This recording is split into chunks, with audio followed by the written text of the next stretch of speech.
அஸ்ஸலாமு அலைக்கும் ரஹமத்துல்லாஹி வபரகாத்துஹு. அன்பார்ந்த சகோதரர்களே, அல்லாஹ்வுடைய தூதர் ஸல்லல்லாஹு அலைஹி வஸல்லம் அவர்கள் சில செய்தியை சொல்லி காமிக்கிறாங்க. அல்லாஹ் மறுமை நாளில் 3 சாராரை பார்க்கவும் மாட்டான், அவர்களிடம் பேசவும் மாட்டான், அவர்களை தூய்மைப்படுத்தவும் மாட்டான்.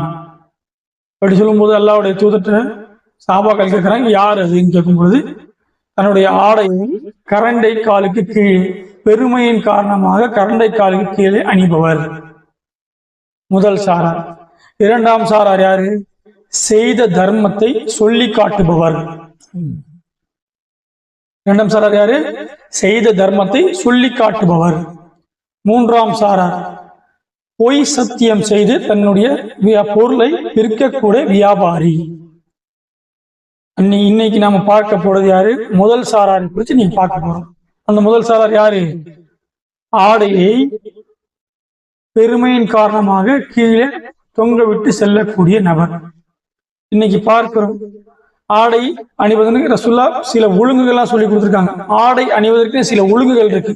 இந்த மாதிரி ஒழுங்குகள்: காவி நிறை ஆடை அணியக்கூடாது, ஆண்கள் பெண்கள் எல்லாருக்கும். பட்டாடை ஆண்கள் அணியக்கூடாது. இறுக்கமான ஆடைகள் ஆண்களும் அணியக்கூடாது, பெண்களும் அணியக்கூடாது. கிழிந்த ஆடைகள் ஆண்கள் அணியக்கூடாது, பெண்களும் அணியக்கூடாது. அழுக்கான ஆடைகளை அணியக்கூடாது. எப்படி? ஆடை அணிவதற்குண்டான ஒரு சில ஒழுங்குகளே இருக்கு. அல்லாஹ்வுடைய தூதர் ஸல்லல்லாஹு அலைஹி வஸல்லம் அவர்கள் பல்வேறு ஹதீஸ்கள்ல இப்படி நிறைய அறிவிப்புகள் இருக்கு. ஆடை இப்படிதான் அணியணும், இப்படி அணியக்கூடாது அப்படின்னு. அதுல ஒரு ஒழுங்குதான், ஆடை அணியும் பொழுது பெருமையின் காரணமாக தன்னுடைய கரண்டை காலுக்கு கீழே தொங்க விட்டு செல்லக்கூடாது. இன்னைக்கு பாக்குறோமா இல்லையா? ஆடை எந்த அளவுக்கு பெருமைக்கு தான் பண்றாங்க. ஒரு காலம் இருந்துச்சு, இந்த செய்தி ரசூலுல்லாஹ் சொல்லும் பொழுது இருந்த பெருமை அந்த மன்னர்கள் இடத்துல இருந்துச்சு. ஏன்? பெருமையின் காரணமாக தன்னுடைய ஆடையை பின்னாடி தொங்க விட்டுக்கிட்டு அரசர்கள், மன்னர்கள், அந்த மன்னர் வகைராக்கள் வருவாங்க. அதுக்கு அப்போ அந்த காலத்துல இந்த ஹதீஸ் அவங்களுக்கு பொருள்பட்டுச்சு. ஆனா இன்றைய காலகட்டத்திலையும் இன்னைக்கு சின்ன சின்ன விஷயத்துக்கு பெருமை அடிக்கக்கூடியவர்கள் ஆடையை வைச்சு பெருமை அடிக்கிறாங்களா இல்லையா? எந்த மாதிரி பெருமை? அந்த கரண்டை காலுக்கு கீழே போட்டுக்கிட்டு அந்த குதிகாலுக்கு கீழே இழுத்து தொங்க விட்டுக்கிட்டு அப்படியே போறாங்க. ரோட்ல கண்ட மேனிக்கு அழுக்குகள் இருக்கும், சாக்கடைகள் இருக்கும், பல பேர் துப்பி இருப்பாங்க, அசுத்தம் இருக்கும், அதையெல்லாம் மிதிச்சுக்கிட்டு போறாங்க. இதுதான் ரசூலுல்லாஹ் உண்மையா கண்டிச்சாங்க. இப்படி நிறைய ஒழுங்குகள் இருக்கு.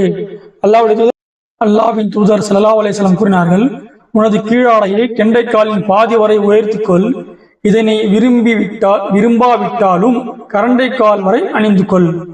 ஆடை இஸ்பால் செய்வதற்கும் உம்மை எச்சரிக்கிறேன், ஏனென்றால் அது ஒரு பெருமையின் ஒரு அங்கமாகும். என்ன சொல்றாங்க? பெருமையின் ஒரு அங்கம்ன்றாங்க. ஆடைய கரண்டை காலுக்கு கீழே அணிகிறது பெருமை. பெருமையின் காரணமாக தான் இதை செய்யற, அது பெருமையின் ஒரு அங்கம். இஸ்பால்ங்கிற வார்த்தைக்கு என்ன சொல்றாங்கன்னா, கரண்டை காலுக்கு கீழே அணிகிறதுக்கு பேர் இஸ்பால். இன்னொரு ஹதீஸ்ல ரசூலுல்லாஹ் சொல்லி காமிக்கிறாங்க, முன்னொரு காலத்தில் ஒரு மனிதன் இருந்தான். அவன் தன்னுடைய கீழாடையை, கீழங்கியை தற்பெருமையின் காரணத்தால் கணுக்காலுக்கு கீழே தொங்க விட்டு இழுத்து கொண்டே நடந்து செல்வான். அவன் பூமி பிளந்து அதில் புதைந்து போகும்படி செய்யப்பட்டான். அவன் மறுமை நாள் வரை பூமிக்கு அழுந்தி சென்று கொண்டே இருப்பான். மறுமை நாள் வேணா இருக்கு, இதுவரைக்கும் பூமிக்குள்ள போய்கிட்டேதான் இருப்பான் அந்த மனுஷன். ஏன் சொன்னது அல்லாஹ்வுடைய தூதர் அவர்கள். ஆடை விஷயத்துல எவ்வளவு உன்னிப்பா இருக்கணும், எவ்வளவு கட்டுப்பாடோடு இருக்கணும், எவ்வளவு எச்சரிக்கையோடு நம்ம இருக்கணும். ஆடை என்பது நம்ம சாதாரணமா நினைக்கிறோம். நம்ம ஒரு மூமீன் அப்படி இருக்கக்கூடாது. ஏன்? ஒரு முஸ்லீம், ஒரு மூமீன் கட்டுப்பட்டு நடப்பவன் தான் முஸ்லீம். இஸ்லாம் என்பது கட்டுப்பட்டு நடப்பவன், முஸ்லீம் என்பது கட்டுப்பட்டு நடப்பவன் தான் முஸ்லீம். யாருக்கு கட்டுப்பட்டு நடக்கணும்? அல்லாஹ்விற்கும் அல்லாஹ்வுடைய தூதருடைய சொல்லிற்கும் கட்டுப்பட்டு நடக்கணும். அல்லாஹ்வுடைய தூதர் சொந்தமா சொல்லுவாங்களா? கிடையாது. அல்லாஹ் வஹீன் அடிப்படையில் சொல்றாங்க. அப்படின்னா ஆடை என்பது மிக முக்கியமான ஒரு அங்கம். நம் வாழ்வில் எப்படி உணவு, உடை, இருப்பிடம் 3 சொல்றோமே இல்லையா? 3ல கம்பல்சரி ஆடை வந்துடும். அந்த ஆடை விஷயத்துல மிகவும் கவனமா நம்ம இருக்கணும். பெருமை இதுல இருக்கா நம்ம யோசிச்சு பார்க்கணும். ஏன் பெருமைங்கிற விஷயத்துல மட்டும் அல்லாஹ் சமரசம் செய்யவே மாட்டான். பெருமை என்பது அல்லாஹ்விற்கு மட்டுமே சொந்தமானது. மனிதன் பெருமை கொள்ள எந்த தகுதியும் கிடையாது. அதான் ரொம்ப வன்மையா கண்டிக்கிறாங்க. அல்லாஹ் பூமியில புதையுண்டு செய்யறான்னா எவ்வளவு பெரிய விஷயம், எவ்வளவு பெரிய தண்டனை. மறுமை நாள் வரை கியாமத்து அல்லாஹ் அறிஞ்சவன், எப்போ வரும்னு தெரியாது, அது வரைக்கும் அவன் பூமிக்குள்ளே புதைந்து கொண்டே போயிருக்கிறான்னா எவ்வளவு பெரிய பாரதூரமான விஷயம். இதை நாம் புரிஞ்சு நடந்து கொள்ள வேண்டும். அன்பிற்கினிய சகோதரர்களே, இந்த மாதிரி செய்திகளை தெரியாத நபர்களுக்கு எத்தி வைங்க. இந்த டேஸ்ட் ஆஃப் தக்வா சேனலை சப்ஸ்கிரைப் பண்ணுங்க, ஷேர் பண்ணுங்க, லைக் பண்ணுங்க. இது போன்ற வேறு தலைப்புகள் வேணும்னாலும் கமெண்ட் பண்ணுங்க. அஸ்ஸலாமு அலைக்கும்.